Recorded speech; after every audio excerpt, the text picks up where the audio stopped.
The story begins in the depths of a dense, suffocating forest. A man is running frantically, desperately searching for a way out, but the canopy is so thick that daylight barely punctures the trees, leaving no hint of a path. Guided only by the fading sun, he presses on. The sun begins to set, yet the man refuses to stop. Exhausted, he suddenly stumbles upon a wooden signboard. Carved into the weathered wood are the chilling words, "Point of no return." Right beneath the warning is a number, 108. Panic sets in. As twilight deepens, an eerie, terrifying silence blankets the woods. Without warning, a flock of birds takes flight simultaneously, fleeing the area. Strangely, despite running for miles, the man hasn't encountered a single wild animal. It is as if even the apex predators are terrified of whatever haunts these woods. Driven by pure terror, he runs faster. After hours of sprinting, he freezes. His face drops in utter despair. Standing right in front of him is the exact same signboard, "Point of no return, 108. Realizing that no matter how much he runs, he is trapped in a loop, he desperately looks for a hiding spot. Finding no safe shelter on the ground, he climbs a tall tree. Suddenly, the branch snaps under his weight. He plummets from a massive height, crashing violently onto the forest floor. Severely injured and bleeding, he lies paralyzed. Before consciousness slips away, the ground begins to violently vibrate. A low, monstrous growling echoes through the trees. Terror grips his throat. Suddenly, an unseen force drags his body into the darkness. His horrific, agonizing screams echo through the night. 6 days after this incident, the scene shifts to the city. We meet Mina, a young woman working at a bird shop. Her boss approaches her with a specific task: deliver a rare golden parrot to a zoo located far outside the city limits. Mina accepts the assignment, plugs the zoo's location into her car's GPS, and sets off. As she leaves the city grid, she passes a massive billboard covered in missing person posters. Dozens of people have vanished from this region. Mina glances at it but shrugs it off, focused on her driving. In an effort to save time, Mina takes a shortcut through a dense forest road. Unwittingly, she drives straight into the heart of the woods, the exact location where the man vanished 6 days prior. Suddenly, her GPS loses connection. The mobile network bars drop to 0, and the car radio cuts into static. Sensing danger, Mina tries to turn back, but the shifting forest layout confuses her. Moments later, her car engine sputters and dies completely. Mina steps out of the vehicle and immediately locks eyes with the signboard, "Point of no return." Confused and alarmed, she grabs the parrot's cage and walks down the path, hoping to find help. The forest is dead silent. Finding no one, she walks back to where she left her car. Her car is completely gone. Panic hits her. She assumes she must have misjudged the location because every section of this forest looks identical. As darkness closes in, the birds suddenly abandon the trees, just like before. The ground begins to tremble. Mina feels an overwhelming presence watching her. Through the trees, she spots a distant shadow. She runs toward it, but it vanishes.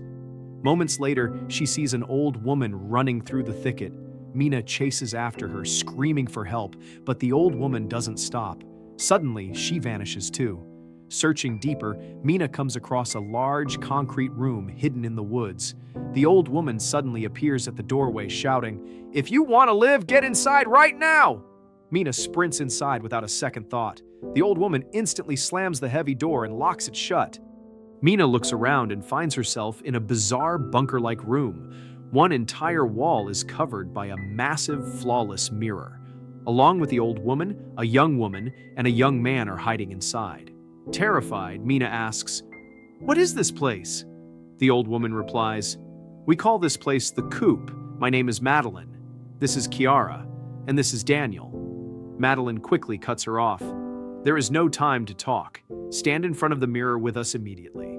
Someone is coming to watch us."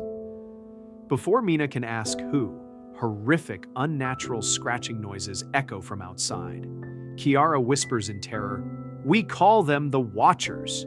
They observe us from the other side of that glass. We cannot see them, but they see everything. They come every single night after sunset and stay until dawn. Suddenly, a loud, rhythmic thumping sounds from the other side of the glass. "What is that sound?" Mina gasps. Madeline replies grimly, "The Watchers are happy you are here. They are clapping for you." Mina is utterly bewildered and terrified. When morning finally breaks, the group steps outside. Madeline explains that the Watchers only hunt at night because sunlight burns their skin, meaning humans are free to roam the forest during the day. Mina, desperate to escape, announces she is leaving. Madeline tells the others not to stop her, knowing the forest won't let her go. She warns Mina, "This is a mistake. There is no way out. If you aren't back in this room before sunset, you are dead." Ignoring the warning, Mina grabs her parrot and walks away. Soon, she hits the point of no return sign. Swallowing her fear, she uses the sun as a compass and walks in a straight line. However, the path abruptly ends at the edge of a massive cliff. Looking out, there is nothing but an endless ocean of trees stretching to the horizon. There is no exit. Dejected, Mina collapses to the ground. Suddenly, a hand touches her shoulder. She jumps, turning to find Madeline. "You aren't the first to try, and you won't be the last," Madeline says softly. "We are all trapped here. Let me show you something." Madeline leads Mina through the brush, showing her a horrifying reality. The point of no return signs are placed in a perfect, massive circle around the coop, exactly half a day's journey out. If you cross this boundary close to sunset, you will never make it back, Madeline warns. When Mina asks who built the structure, Madeline replies, "A professor built this place years ago, but no one has ever seen him." That night, back inside the coop, Kiara dances in front of the mirror. She explains that the Watchers enjoy entertainment. The prisoners are allowed to move around, but they must never turn their backs to the mirror. Doing so is perceived as a grave insult by the entities. The next day, Kiara and Mina go hunting for food. Mina asks what the Watchers truly want. Kiara confesses, "I don't know entirely, but Madeline warns that if we ever look directly at a Watcher, we will go mad from the sheer horror of their true form." Kiara shows Mina a massive, deep crater in the ground. There are many burrows like this in the forest. The Watchers sleep here during the day to escape the sun. Kiara then shares a personal detail. 5 months ago, my husband and I got trapped here. 6 days ago, he went into the woods to find an exit. I know he will come back for me." Mina realizes with dread that Kiara's husband was the man killed at the beginning of the story. Back at the room, Madeline lays down the 3 golden rules of survival. Never open the door at night. Never turn your back to the mirror. Never approach the burrows during the day. Stay in the light. Mina, however, remains deeply skeptical. That night, fueled by curiosity, she presses her ear against the glass. Hearing nothing, she convinces herself that Madeline is lying to control them. Defiantly, she turns her back to the mirror and lies down to sleep. Instantly, the Watchers erupt into a violent rage. The glass vibrates violently under a barrage of heavy blows. Madeline wakes up screaming, forcing Mina back into position facing the mirror. Only then does the scratching stop. The next morning, Mina convinces Daniel that Madeline is harboring secrets. Together, they sneak out to one of the burrows. Daniel holds a rope while Mina descends into the dark pit. At the bottom, Mina finds a graveyard of human belongings, backpacks, clothes, and tools belonging to past victims. She manages to salvage a camera, a bicycle, and various supplies. But as she waits for Daniel to pull her up, an eerie rustling echoes from the shadows of the cave. A pale, elongated hand reaches out from the dark to grab her. Luckily, Mina is standing directly under a shaft of sunlight. The moment the entity's skin hits the light, it burns and smokes, causing it to hiss and retreat. Daniel hauls Mina up just in time. They bring the gear back to the safe house. When Madeline asks where they found it, they lie, claiming they found it in the brush. Madeline, knowing the truth, demands, "What did you see in the burrow?" Mina stays silent. Using the salvaged camera, Daniel hooks it up to an old TV monitor in the bunker, hoping to finally catch a glimpse of their captors. Madeline begs them not to look, but they ignore her. Strangely, as night falls, the mirror remains empty. Suddenly, a heavy knock rattles the front door. They look at the TV monitor connected to the outside camera. On the screen, they see a pair of human legs. Then, a voice speaks through the door. It is Kiara's husband, begging her to open up, claiming he found a way out. Overjoyed, Kiara rushes to unlock the door, but Madeline pins her back. "That is not your husband! No human can survive the woods at night!" Kiara fights back, refusing to believe her. Madeline yells, "Test him! Ask him something only your husband would know!" Kiara calls out, asking about a specific book they shared. The voice outside goes dead silent. The illusion shattered. The entity outside realizes the trick failed. In a rage, the creature smashes the outside camera. The watchers outside unleash an unprecedented assault on the structure. The mirror begins to crack under the pressure. Madeline quickly aligns everyone facing the mirror, barely managing to calm the entities down until they retreat into the woods. Guilt-ridden, Mina confesses to stealing from the burrow. Madeline is furious that the rules were violated. The next morning, she takes all the stolen gear and throws it back into the crater to appease them. But the damage is done. The forest grows hostile. Daniel begins losing his sanity, showing bursts of extreme aggression. Kiara, realizing her husband is truly dead, loses all will to live. She tries to throw herself into a watcher burrow, but Mina tackles her to safety. In a fit of madness, Daniel turns on Madeline, tying her to a tree. "No more rules! I run things now!" he screams. As dusk approaches, Daniel and Kiara run into the room, slamming the heavy door shut. Mina tries to untie Madeline as darkness falls.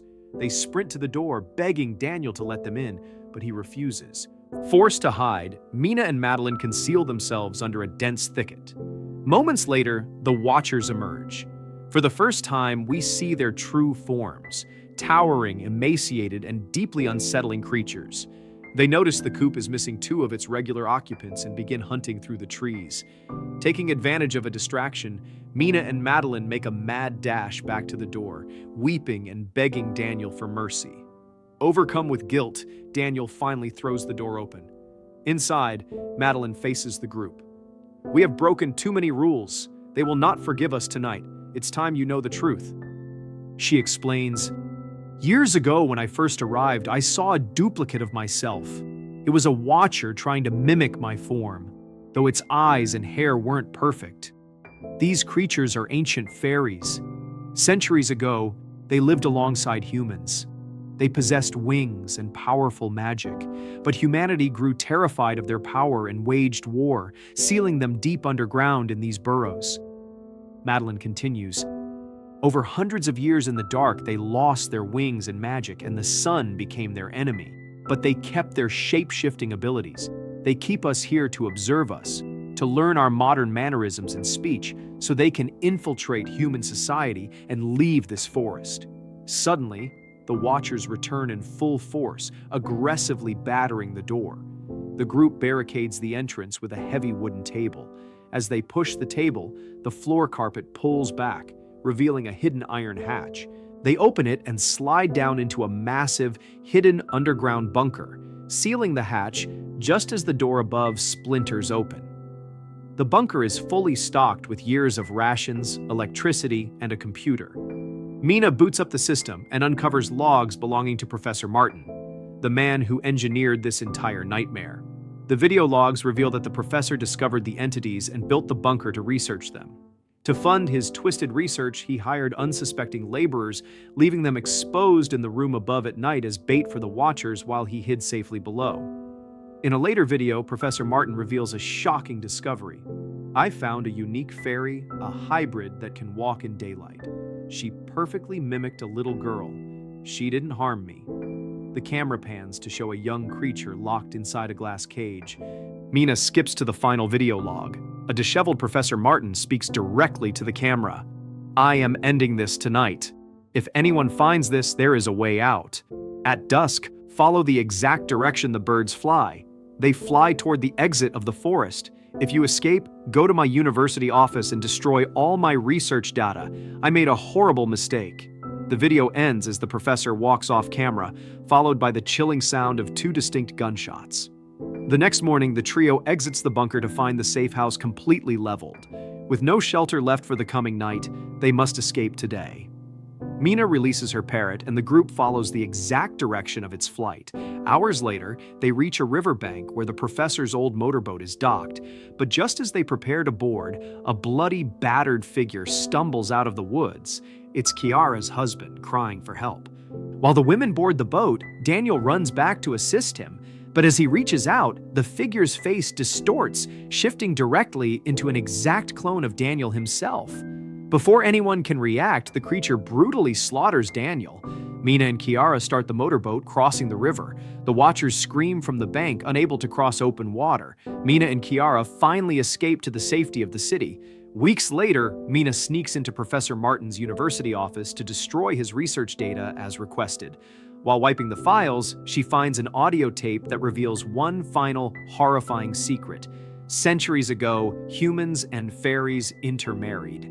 Their offspring were known as halflings, hybrids capable of perfectly mimicking any human, living or dead, down to the genetic level. When the fairies were banished, the halflings integrated into human civilization, hiding in plain sight. Mina shuffles through physical photographs in the desk drawer. Her blood runs cold. In a wedding photo, standing next to Professor Martin, is Madeline. The tape continues. My wife, Madeline, died of cancer years ago. Stricken by grief, I captured the daylight-dwelling halfling in the forest. I forced her to shapeshift into my deceased wife.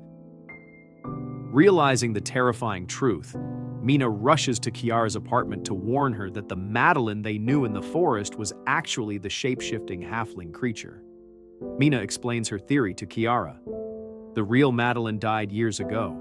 The creature killed the professor, took his wife's identity, and stayed in the forest to guide us. Suddenly, a car pulls up outside. Mina looks out the window and gasps in absolute horror. Stepping out of the car is Kiara. Mina slowly turns around to look at the woman she's been talking to inside the apartment. The false Kiara smiles, her face shifting back into the elderly visage of Madeline. Madeline mocks her. The other fairies cast me out because I was different. I was lonely in that forest.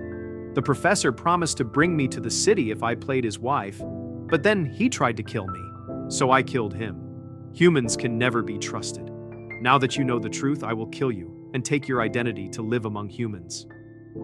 Madeline grabs Mina by the throat, her skin beginning to shift into Mina's likeness. Gasping for air, Mina chokes out, "The professor's notes. You aren't a regular fairy. You are a halfling, part human. That's why you can survive the sun. You don't have to be alone. There are others like you out here."